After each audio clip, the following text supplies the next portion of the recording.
I'm Sienna, 28 years old, and 5 years ago at my parents' funeral, my sister Valerie threw me a bank card across the polished hardwood floor, called it charity for the adopted one, and then kicked me out of the only home I had ever known, leaving me reeling in humiliation, grief, and disbelief. My chest tight, my hands trembling, my entire sense of belonging ripped away in an instant. A family I thought I had crumbling around me, while she stood there like a flawless statue, perfect hair, perfect posture, perfect cruelty.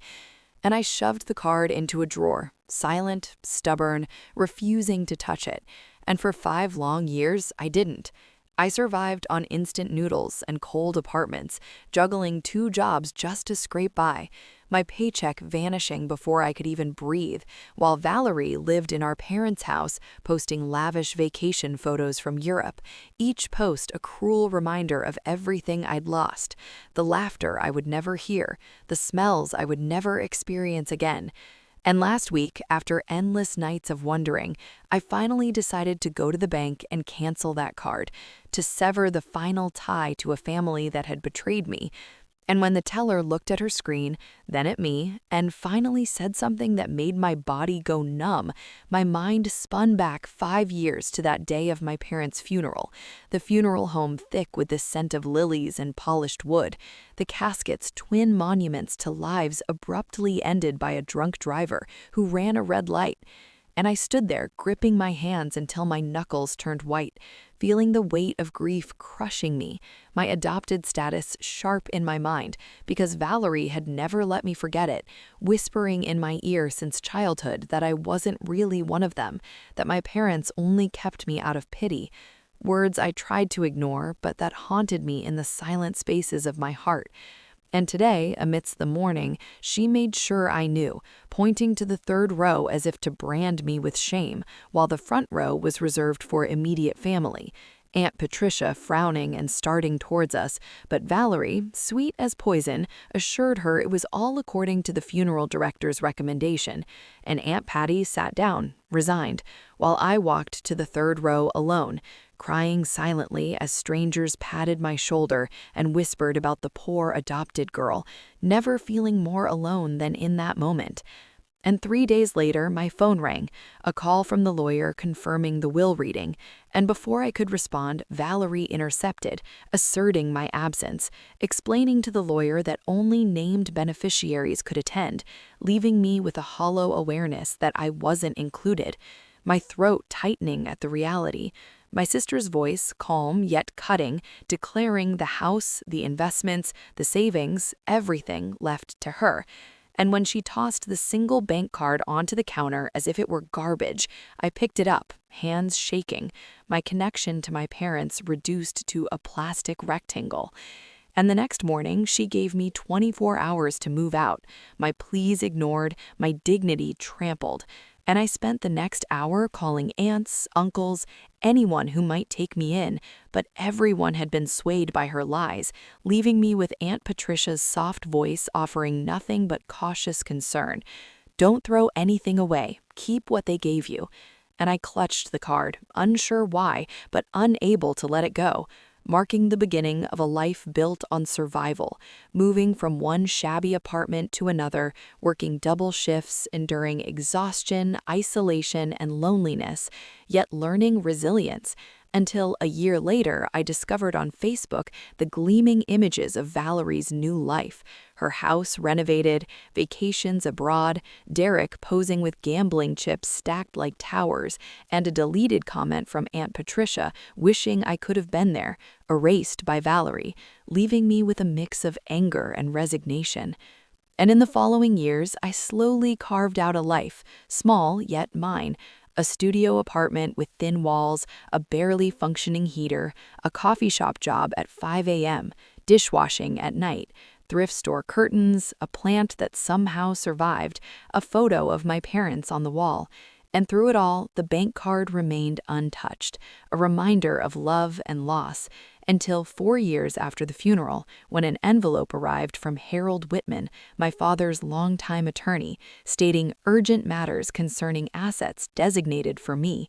And despite my disbelief, the voicemail confirming the existence of a trust, a secret protection from Valerie, shook me to the core. But I ignored it at first, fearing hope might crush me if false. And 5 years after the funeral, with my life built from exhaustion and perseverance, I came across the foreclosure listing for my childhood home, a house I could not allow to be sold to strangers, the minimum bid set at $350,000, the auction looming, and with the $5.4 million trust revealed to me for the first time at the bank, the activation key in the form of the long-neglected card, I realized my parents' love had never abandoned me. They had foreseen Valerie's cruelty and acted to protect me. And the bank teller, Grace, and her manager confirmed the unimaginable: a trust fund, $5 million plus interest, secret, safeguarded, mine. And for the first time, tears of relief and gratitude replaced the years of grief, shaking as I clutched the envelope containing my parents' handwritten letters, their words affirming that I was chosen, loved, and protected, their joy in watching me grow into the woman I had become, shining through the ink, telling me not to let anyone, even Valerie, make me doubt my place in the world. And with Harold's guidance, I prepared to reclaim what was rightfully mine, not for vengeance, but to honor the home where my parents loved me, the home Valerie tried to erase. And as the auction day arrived, I dressed with care, thrift store navy blazer pressed, pearl earrings saved through years of scarcity, and walked into the fluorescent-lit courthouse conference room, watching Valerie and Derek, her facade unraveling, Derek silent and hollow, Valerie panicked, mascara smudged. And the bidding commenced. $350,000, climbing steadily, each number a battle of patience and restraint, until I raised my hand for $600,000, shocking everyone, especially Valerie, whose disbelief turned to silent terror as the gavel fell. And the house, the sacred space of my childhood, was finally mine, reclaimed with my parents' foresight and love. And when Valerie, pleading, sobbing, shattered, approached me afterwards, I saw only emptiness in her eyes, a hollow shadow of the person I once knew, and I simply said, no, calm, steady, resolute, refusing to let her erase my life again, leaving her to face the consequences of her actions. And a week later, standing in front of 247 Maple Street, key in hand, I saw the damage, the peeling paint, the sagging gutters, the garden overrun, yet it was home, the memories intact, the legacy mine to restore. Climbing the stairs to my bedroom, I found the shoebox of photographs Valerie missed, images of baby Sienna, flower-covered hands in the kitchen, proud parents, family Thanksgiving smiles, and despite everything, the proof of love and belonging. And through Aunt Patricia's tearful embrace the next day, the family narrative rewritten, Valerie's lies revealed, the world remembering the truth, I worked tirelessly over 6 months restoring the house, painting, repairing, gardening, making it livable again. And finally, the night before dinner with Aunt Patricia, Mia, her boyfriend, and friends who had become family, I hung the photograph of all 4 of us on the wall, a reminder that life is messy, imperfect, yet real, that love is chosen, protected, and reclaimed. And I finally felt whole. My parents' love, my survival, my resilience, my reclaimed home, all converging, and I understood fully that I was exactly where I belonged, not because of blood, but because I had fought, endured, and been recognized as their daughter in the way that mattered most.